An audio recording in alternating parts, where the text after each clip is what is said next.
آج مناسبت کے اعتبار سے میں اس عظیم المرتبت شہنشاہ ولایت بزرگ کا ذکر ضرور کروں جن کا عرس مبارک بھی آج کی شب ہونے والا ہے، سلطان سید مخدوم اشرف جہانگیر سمنانی رضی اللہ تعالی عنہ۔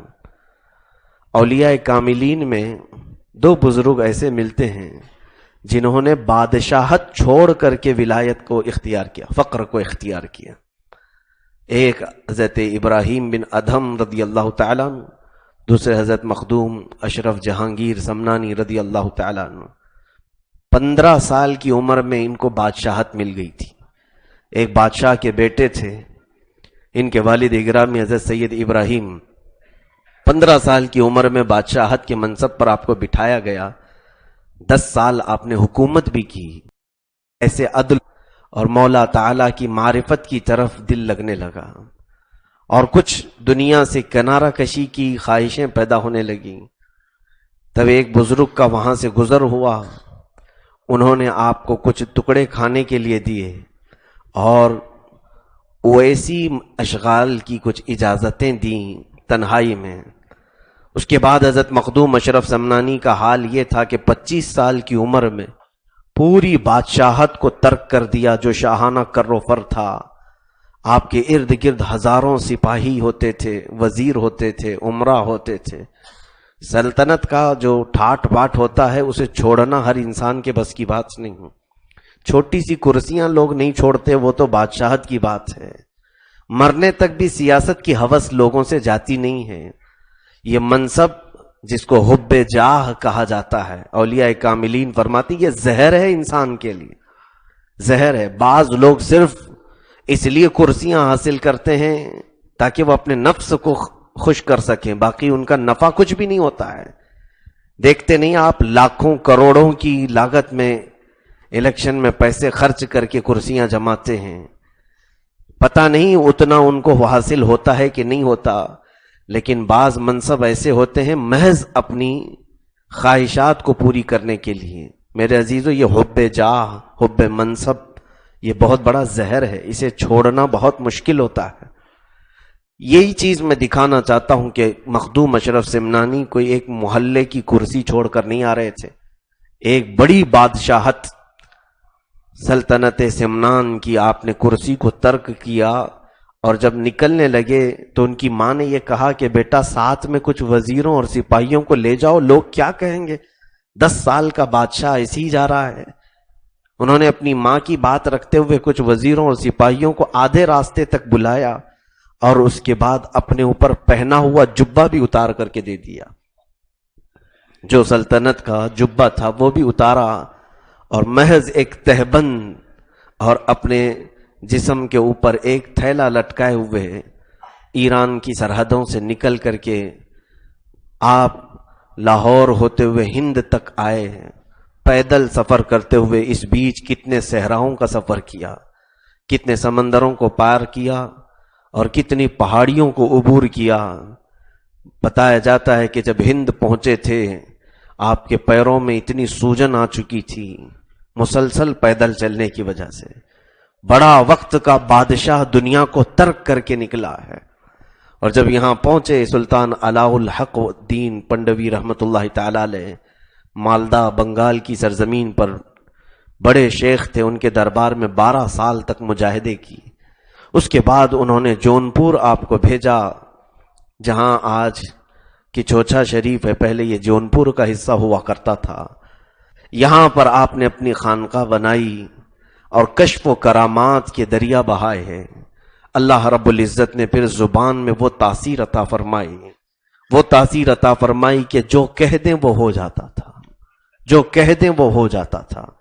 آپ کے زمانے میں ایک چراغ ہند نام سے ایک بڑے بزرگ تھے، اسی ہم عصر آپ کے بزرگ تھے۔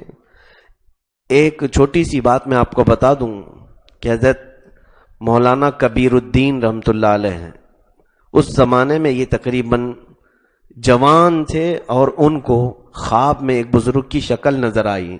انہوں نے سوچا کہ میں ان سے بیعت کر لوں، مولانا کبیر الدین۔ تو اس زمانے میں اگر کوئی مشہور تھے تو چراغ ہند رحمت اللہ علیہ، ان کے پاس گئے تو دیکھا خواب میں یہ تصویر نہیں نظر آئی تھی، کوئی اور صورت تھی۔ بہرحال ان کی خانقاہ میں رہے اپنے شاگردوں کے ساتھ مولانا کبیر الدین۔ پھر وہاں سے حضرت مخدوم اشرف سمنانی رحمۃ اللہ علیہ کا گزر ہو رہا تھا، ملاقات کے لیے آئے تو دیکھا یہی وہ صورت ہے جو مجھے خواب میں نظر آئی تھی۔ حضرت مخدوم اشرف سمنانی کے ہاتھ پر بیعت کر لیا۔ سنیے، بیعت کرنے کے بعد حضرت مخدوم اشرف سمنانی رحمۃ اللہ علیہ نے مولانا کبیر الدین کو اپنے ساتھ رکھ لیا۔ ادھر جو بزرگ تھے چراغ ہند، ان کو تھوڑا سا تعصب ہو گیا کہ مجھ سے مرید ہونے آیا تھا اور پھر اس فقیر کے پاس چلا گیا۔ یہ انسانی تقاضے کے اعتبار سے اولیاء کے درمیان اگر کوئی بات ہوئی ہے تو ہم اس کو تقاضۂ بشریت کہہ سکتے ہیں۔ ان کو تھوڑا سا دل میں تعصب آیا اس طور پر کہ یہ ہمارے پاس آیا ہوا شخص ادھر چلا گیا۔ زبان سے یہ نکلا کہ کبیر الدین آیا تھا مجھ سے مرید ہونے کے لیے اور گیا اشرف سمنانی کے پاس، تو دیکھنا کہ وہ جوانی میں ہی مر جائے گا، جوانی میں ہی مر جائے گا۔ یہ بات پہنچی مخدوم اشرف سمنانی رحمۃ اللہ علیہ کو، آپ کو بھی قلق ہوا۔ اپنے مرید کبیر الدین کو دیکھا، انہوں نے بھی سن لیا کہ حضرت چراغ ہند کی زبان سے نکلا ہے کہ جوانی میں مر جائے گا۔ تو حضرت مخدوم اشرف سمنانی رحمۃ اللہ تعالی علیہ نے ان کو مجاہدے اور ریاضات میں بٹھایا اور کہا نہیں، تم رسول اللہ کی آل سے وابستہ ہو۔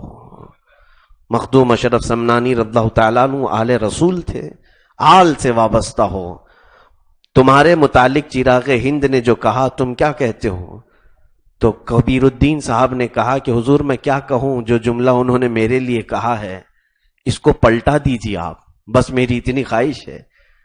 مخدوم اشرف سمنانی رحمۃ اللہ علیہ نے فرمایا جو تمہارے لیے انہوں نے کہا وہ ان کے لیے ہے، لیکن تو بوڑھا ہو کے مرے گا، تو بوڑھا ہو کر کے مرے گا۔ مولانا کبیر الدین کو کیا کہا؟ تو بوڑھا ہو کر کے مرے گا۔ یہاں پر لطائف اشرفی میں لکھا ہوا ہے کہ یہ مولانا کبیر الدین دو ولیوں کی زبان سے نکلی ہوئی بات میں پھنسا ہے شخص۔ ادھر انہوں نے کہا کہ یہ جوانی میں مر جائے گا، حضرت مخدوم اشرف سمنانی نے کہا کہ نہیں، تو بوڑھا ہو کے مرے گا، بوڑھا ہو کر کے مرے گا، اور ادھر جوان مرے گا۔ دو اولیاء کی زبان سے نکلی ہوئی بات کو اللہ نے کیسے پورا فرمایا۔ لطائف اشرفی میں یہ لکھا ہے کہ 25 سال کی عمر میں مولانا کبیر الدین کی کمر جھک گئی تھی، پورے بال سفید ہو گئے تھے، دانت جھڑ چکے تھے، اور جیسے ایک 90 سال کا بوڑھا ہوتا ہے ان کی وہ حالت 25 سال کی عمر میں ہو گئی تھی، یعنی پورے بوڑھے، مکمل بڑھاپا آ چکا تھا، اور 25 سال کی عمر میں ہی آپ کا انتقال ہوا۔ اس ولی نے جو کہا جوانی میں جاؤ گے وہ بھی پورا ہوا، انہوں نے جو فرمایا نہیں تو بوڑھا ہو کے مرے گا، اللہ نے وہ بھی پورا فرمایا۔ لیکن ایک اور بات ہے کہ لکھا ہے چراغ ہند رحمۃ اللہ علیہ یہ مولانا کبیر الدین سے 5 سال پہلے ہی انتقال کر چکے تھے۔ جو جوانی میں انتقال کی بات ان کی آئی تھی ان کے لیے، تو یہ سلطان مخدوم اشرف سمنانی جنہوں نے دنیا ترک کیا، سلطنت کو ختم کیا اور فقر و فاقہ کو اختیار کیا، اللہ نے پھر ان کی زبان میں سلطنت عطا فرمائی تھی۔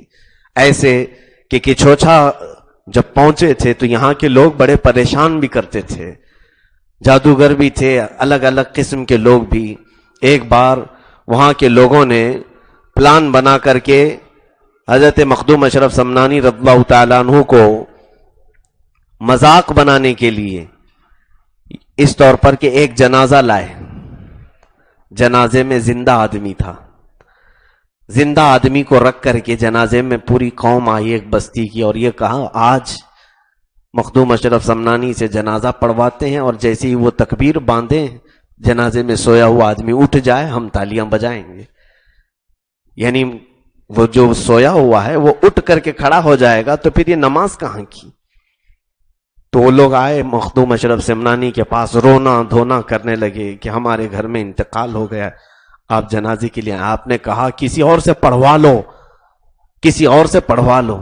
ان لوگوں نے اصرار کیا نہیں آپ ہی سے پڑھانا ہے۔ آپ نے کہا چلو۔ لوگ بستی والے وہ جنازہ تیار کر کے لائے، سامنے رکھے ہیں، مذاق کا کفن ہے، اور وہ آدمی اندر سویا ہوا ہنس رہا ہے. اور جب صفیں درست ہو گئیں مخدوم اشرف سمنانی رحمۃ اللہ علیہ نے تکبیر باندھی، چاروں تکبیریں پڑھیں، سلام پھیرا، اور اس کے بعد جیسی نماز ختم ہوئی جنازے میں سے کوئی اٹھا نہیں. وہ اٹھا نہیں، اس کی روح پرواز کر چکی تھی. مخدوم اشرف سمنانی رحمۃ اللہ علیہ نے سبوں کے چہروں کی طرف دیکھا اور کہا جو اللہ والوں کا مذاق بناتا ہے اللہ ان کے ساتھ خفیہ تدبیر کرتا ہے. وَمَكَرُوا مَكْرَهُمْ، اللہ نے قرآن میں فرمایا ہے کہ اگر یہ اللہ کے ساتھ دھوکہ کرنا چاہتے ہیں تو اللہ ان کے دھوکے کو ان کے خود کے کاموں میں بدل دیتا ہے. وہ انتقال کر گیا، آپ نے فرمایا اب کچھ نہیں ہوگا، اسے اٹھاؤ لے جاؤ دفن کر دو. تو یہ زبان کی سلطنت مخدوم اشرف سمنانی رضی اللہ تعالیٰ عنہ کو جو ملی ہے میرے عزیزوں، وہ ترک دنیا پر سلطنت کو جو ترک کیا ایک بہت ہی بڑا عظیم کام ہے. ہم اپنے سے لگی ہوئی چھوٹی چیزوں کو چھوڑ نہیں پاتے، ہماری چند عادتیں ہم سے چھوٹ نہیں پاتی. وہ اولیاء نے پوری دنیا چھوڑ دی ہے، پوری دنیا ترک کر دی ہے. یاد رکھیں کہ اللہ کے لیے جب بندہ کوئی چیز چھوڑتا ہے تو مولا اسے پھر تنہا نہیں چھوڑتا، ہمہ وقت اس کی مددگیری فرماتا ہے، اس کی دستگیری فرماتا ہے.